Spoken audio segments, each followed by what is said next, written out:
नमस्कार दोस्तों, स्वागत है आप सभी का। और इस लेक्चर में हम लोग बात करेंगे 90 डेज़। ये जो हमारा टारगेट है कि हम 90 दिनों में पूरा सिलेबस कंप्लीट करेंगे, जीएस के साथ-साथ हिंदी और निबंध सभी को। तो इस पर आधारित जो ये पूरी वीडियो श्रृंखला है और इस पे जो है आप हमारे कोर्स को भी ज्वाइन कर सकते हैं।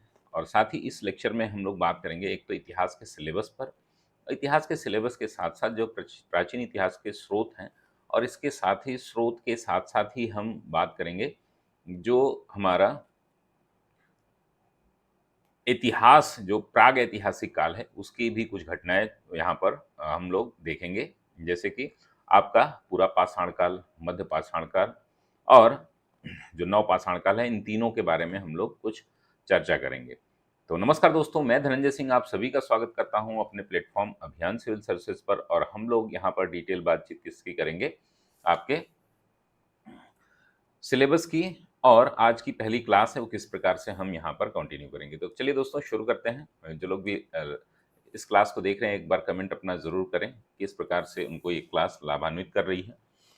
तो पहला हम क्या बात करेंगे कि हम सिलेबस कौन से कितने, यानी कि 31 4 अगस्त तक आपका कंप्लीट हो जाएगा। ये मुश्किल से 1-2 दिन बढ़ सकता है। तो अब 4 अगस्त तक हम लोग कंप्लीट खत्म कर देंगे एंशिएंट हिस्ट्री। और एंशिएंट के साथ ही जो हिंदी का पूरा सिलेबस है ना आपका, जनरल हिंदी ऑब्जेक्टिव, उसको भी हम लोग पूरा यहाँ पर कंप्लीट कर लेंगे। तो यानी कि ये जो आपके अगले 30 दिन हैं, इनमें आप जो है 2 टॉपिक ये कवर करेंगे और साथ में साइंस का बायो का पोर्शन भी आपका कंप्लीट हो जाएगा। वो 1-2 दिन में शुरू हो जाएगा। और इसी के साथ-साथ आप निबंध के आदि क्लासेस और मुख्य परीक्षा जो आपका पत्र लेखन आदि है, वो भी कंप्लीट हो जाएगा। यानी कि पहले ही महीने में हम लोग 2 बड़े टॉपिक बायो, एंशिएंट हिस्ट्री, उसके साथ-साथ आपका एक बड़ा टॉपिक हिंदी का और साथ ही साथ आपके निबंध के और कुछ क्लासेस, निबंध पूरी लगभग कंप्लीट कर देंगे हम। और इसमें और निबंध आपको पता है कि 1 महीने का गेम नहीं होता है, वो लंबा होता है। तो पहला हमारा टॉपिक होगा प्राचीन इतिहास के स्रोत और इसमें जो है प्राग ऐतिहासिक काल, इसको हम लोग कंप्लीट करेंगे।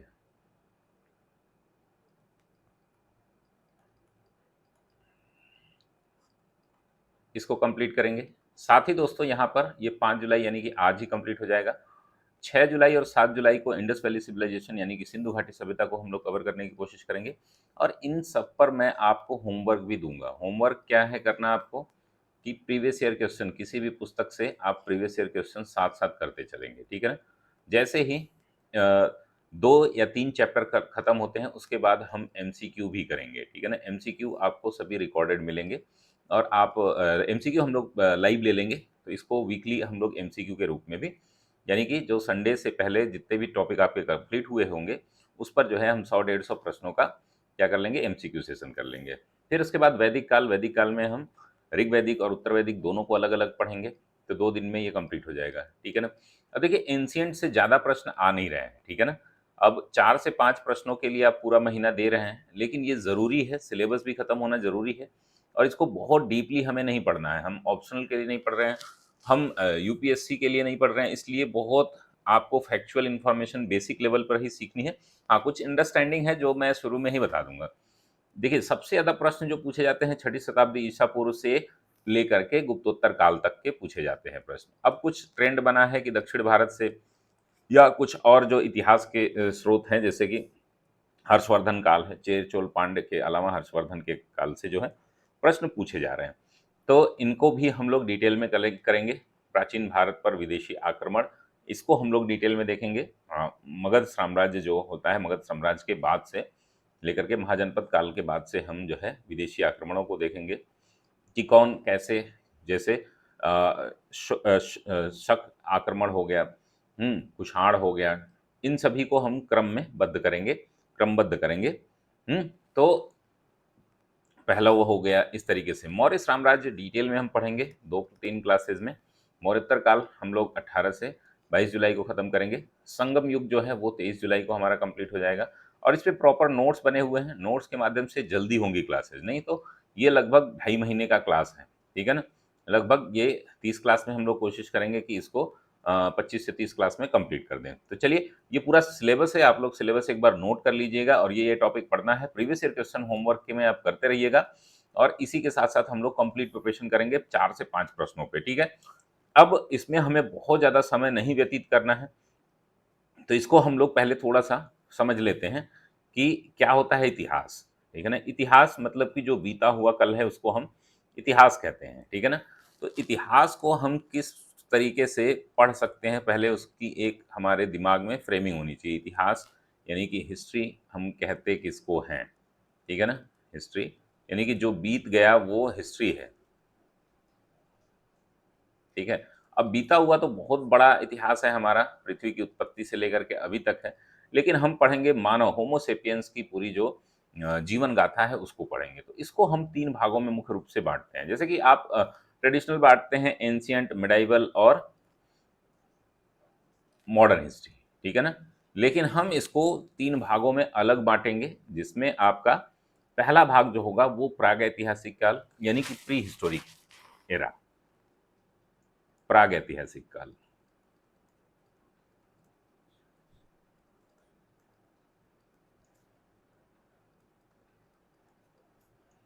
प्री हिस्टोरिक एरा,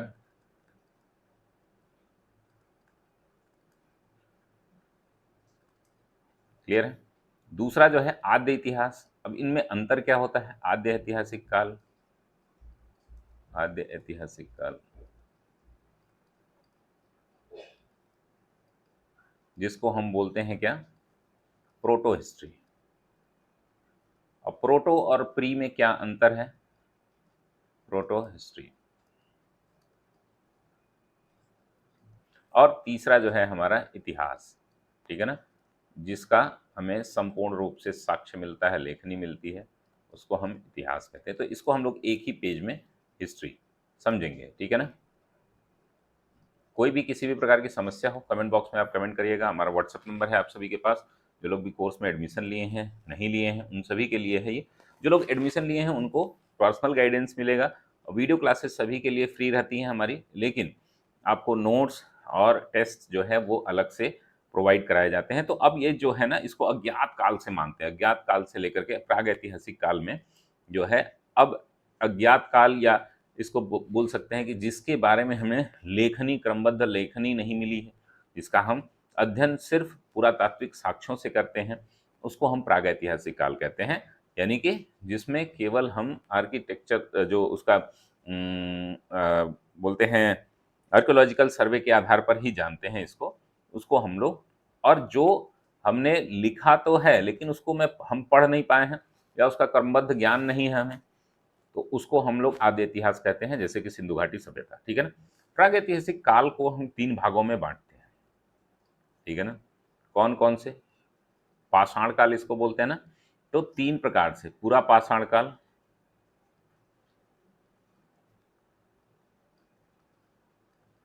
पूरा पाषाण काल जिसको हम पैलियोलिथिक बोलते हैं, मध्य पाषाण काल, मीसोलिथिक,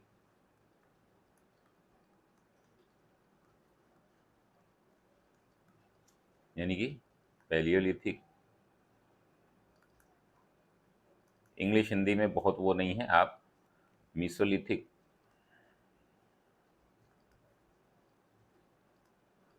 और उसके बाद नियोलिथिक यानी कि नवपाषाण काल। इनके भी अलग-अलग विभाजन है, लेकिन उतना डिटेल में हमें नहीं जाना है, ठीक है ना? इनके कुल स्थलों को देख लेना है, क्या-क्या इनकी विशेषताएँ थीं, किस प्रकार के हथियार ये यूज़ करते थे, तो नियोलिथिक, ठीक है? तो ये 3 भागों में प्रागैतिहासिक काल को बाँटा गया है। अब इनका कभी-कभी आपसे डेट पूछ देता है, तो पूरा प्रागैतिहासिक काल जो है, वो कब से कब तक है? अज्ञात काल से लेकर के हम मानते हैं कि ये, यानी कि अज्ञात है, ठीक है ना? या हम मानते हैं 15,000 बीसी मान लेंगे, 10,000 बीसी मान लेंगे। यहाँ से लेकर के हमारा 8,000 बीसी तक है। 8,000 बीसी तक माना जाता है कि ये क्या था आपका? ये प्री हिस्टोरिक था, यानी कि प्री हिस्टोरिक एरा को हम अज्ञात काल से लेकर के 8,000 बीसी तक मान सकते हैं। फिर 8,000 से लेकर के 4,000 ईसा पूर्व तक जो है हम किसको मानते हैं? 8000 से लेकर के 4000 BC तक हम मानते हैं कि भाई हमारा आद्य ऐतिहासिक काल रहा। ठीक है ना। अब इसमें कई वो भी हैं, कई बदलाव भी किए गए हैं, जैसे कि सॉरी 8000 से नहीं, ये मैं क्या बता रहा हूँ,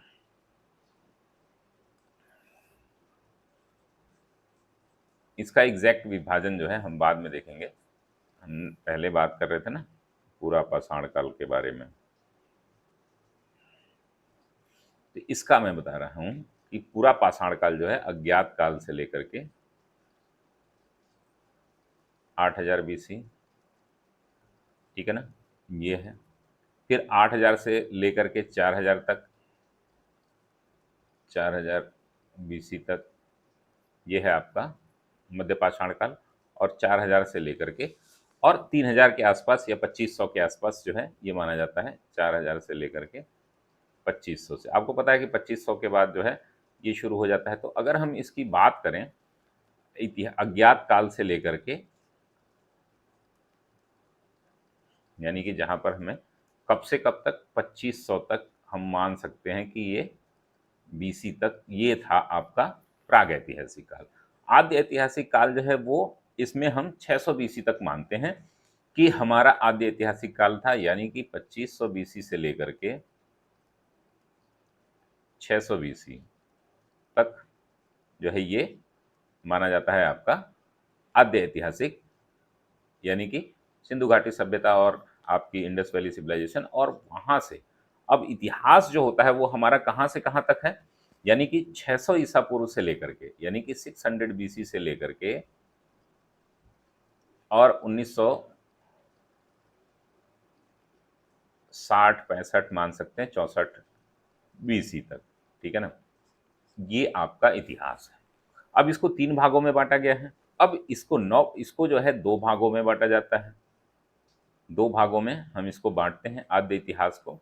इसको हम दूसरे कलर से कर लेते हैं। आद्य इतिहास को हम दूसरे कलर से कर लेते हैं।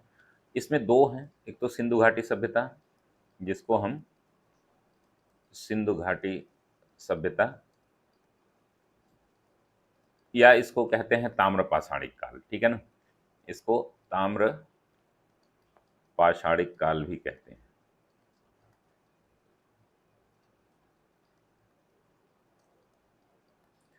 इसी को कहते हैं। अब ये इसका हम माना जाता है कि कब से कब तक है, 2500 BC से लेकर के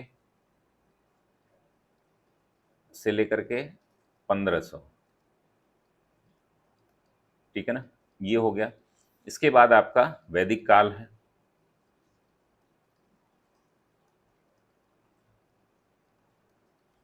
इसको हम कैल्कोलिथिक बोलते हैं।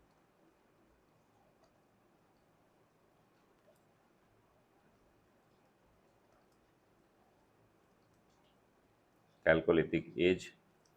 ठीक है। वैदिक काल जो है हमारा वैदिक एरा, जिसमें कि उत्तर वैदिक और ये दोनों आते हैं 1500 BC से लेकर के 600 BC तक। ठीक है ना। ये आपका हो गया विभाजन आद्य ऐतिहासिक काल का। अब इसके बाद हमारा जो इतिहास है, अब यहाँ से हमारा इतिहास शुरू होता है, जिसमें हम इसको 3 से 4 भागों में बांटते हैं। मुख्यतः हम 3 भागों में बांट करके इसको देखते हैं, प्राचीन काल, मध्यकाल और आधुनिक काल। ठीक है ना। इसको हम बांट करके किस में देखते हैं, प्राचीन काल,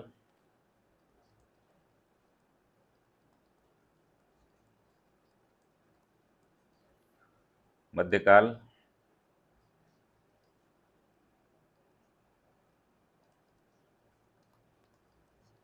और आधुनिक काल। अब हम यहाँ पर आधुनिक और मध्यकाल की बात नहीं करेंगे, इसको हम आगे जब पढ़ेंगे तब देखेंगे डिटेल में। प्राचीन काल को हम डिटेल में पढ़ लेते हैं। और प्राचीन काल कब से कब तक माना जाता है, तो आपको पता है 600 BC से लेकर के और कितने AD तक, 700 के आसपास जो है 700 AD तक माना जाता है इसको एंशियंट हिस्ट्री। ठीक है ना। एंशियंट हिस्ट्री ये कब से कब तक माना जाता है दोस्तों, तो ये माना जाता है 600 BC से लेकर के और 712 AD, ठीक है ना, 700 के आसपास जो है ये AD से शुरू होता है। इसी तरह के मेडाइवल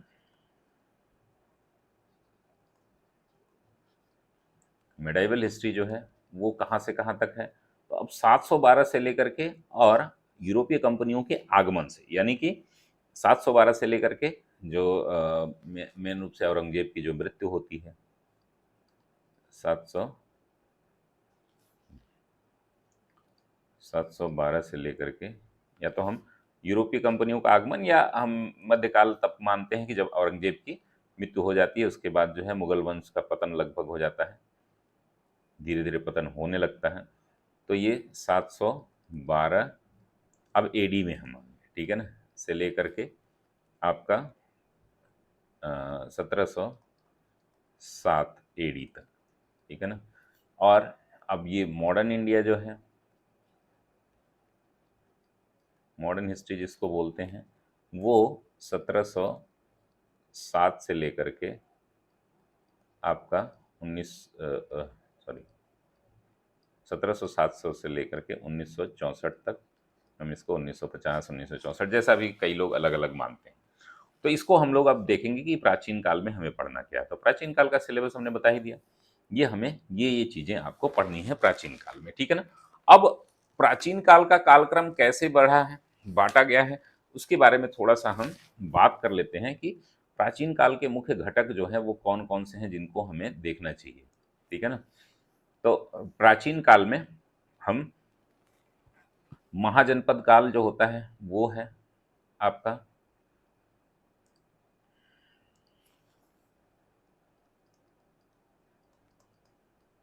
प्राचीन काल को हम लगभग 4 से 5 भागों में बांट करके देख लेंगे। कालक्रम विभाजन थोड़ा सा देखना है बस। इसमें हम महाजनपद काल 600 के आसपास आपने देखा था। अब महाजनपद काल में हमें कई चीजें पढ़नी होती है, बौद्ध धर्म, जैन धर्म भी पढ़ना होता है। तो ये कब से, 6ठी शताब्दी ईसा पूर्व 600 BC के आसपास ये महाजनपद काल का एरा माना जाता है। अब उसके बाद महाजनपद काल के बाद जो है क्या शुरू होता है, मगध साम्राज्य। मगध साम्राज्य 300 सालों तक ये साम्राज्य रहता है, 600 से लेकर के 600 BC से लेकर के 300 BC तक, ठीक है, ये मगध साम्राज्य है। उसके बाद मौर्य साम्राज्य, जो बड़े बड़े साम्राज्य हैं उन्हीं को हम देख रहे हैं। मौर्य साम्राज्य जो है वह 322 321 भी कुछ लोग लिखते हैं, कुछ लोग 323 भी लिखते हैं, ठीक है ना। साम्राज्य जो है 323 से लेकर के कहाँ तक है, 184 BC तक, ठीक है। उसके बाद आता है आपका मौर्योत्तर 184 से 313, मौर्योत्तर ये 184 BC से लेकर के 313 AD तक, ठीक है। और मौर्योत्तर के बाद आता है आपका गुप्त काल, गुप्त साम्राज्य।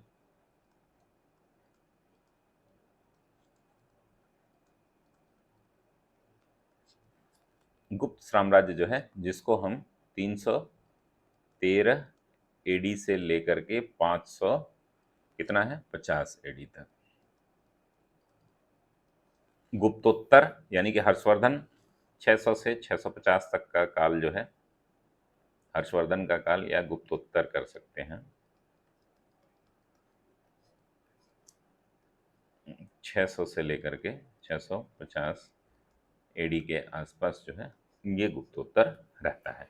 उसके बाद जो है मध्यकालीन आता है, जिसमें हम 2 भागों में बांटते हैं, पूर्व मध्यकाल और मध्यकाल। तो ये आपका विभाजन है। अब इसको जो है समझना बहुत ही ज़्यादा ज़रूरी था, इसलिए हमने डिस्कस किया। यहाँ पर चीज़ें डिस्कस इसलिए की जा रही हैं कि आप जो है थोड़ा सा कालक्रम का एक जो है सीक्वेंस बना करके रखें दिमाग में, ठीक है ना। उसके बाद हम डिटेल में नोट्स भी देंगे आपको, जैसे कि आप स्रोत के बारे में कहें तो हम किसी भी इतिहास को जानते हैं तो उसका स्रोत क्या होना चाहिए, ठीक है ना। तो थोड़ा सा हम पहले पढ़ लेते हैं कुछ नोट्स है उसको समझ लेते हैं। फिर इसकी एक एक फ्रेमिंग देखिए, सभी सभी की आप जो है ना फ्रेमिंग दिमाग में ज़रूर रखिएगा, ठीक है ना? इसकी फ्रेमिंग अगर दिमाग में आपकी नहीं रहेगी, तो आप क्या होगा, आप क्या करेंगे, इसको फ्रेम के माध्यम से टोटल कालक्रम जो है याद किए रहिए, जिसको हम धीरे-धीरे और भी एनरिच करेंगे, ठीक है ना? तो इसको थोड़ा-सा हम देख लेते हैं। नोट्स भी आप लोगों के लिए ज़रूरी होता है, नहीं तो आप कहेंगे कि सीधा-सीधा मैं आपको फ्लो चार्ट में ही पढ़ा रहा हूँ। तो इतिहास मानव जाति के बीच हुई घटनाओं का वर्णन है, जिसमें राष्ट्रों के उत्थान और पतन के साथ-साथ अन्य महान परिवर्तन शामिल हैं, जिसमें मानव जाति की राजनीति, सामाजिक, सांस्कृतिक स्थिति पर गहरा प्रभाव छोड़ा है। अब इतिहास के बहुत सारे ऊल-जुलूल चीज़ें भी हैं, जिनको हम नहीं पढ़ते हैं, ठीक है ना? बहुत सारी उल-जुलूल चीज़ें भी हैं, जैसे अब पढ़ाया जाता है, अभी बहुत सारा सिलेबस बदला भी जा रहा है। हमें इतिहास में हमेशा जो है नीचा दिखाया गया है, जो हमें भारतीय वर्तमान इतिहास है, उसमें हमेशा नीचा दिखाया गया है। तो उन चीज़ों को हमें ज़रूरी नहीं है, हम इतिहास पढ़ते हैं, हम सीखते इस वजह से हैं। कुछ बहुत ज़रूरी घटनाएँ हैं, उनको ज़रूर आपको देखना चाहिए, लेकिन हर युद्ध हमने हारा नहीं है। तो उसमें जो है हम पे विदेशी जातियों का प्रभुत्व, अंग्रेज़ों की ये मानसिकता रही है कि हम इनकी संस्कृति को इतना वो कर दें, दबा दें कि इनको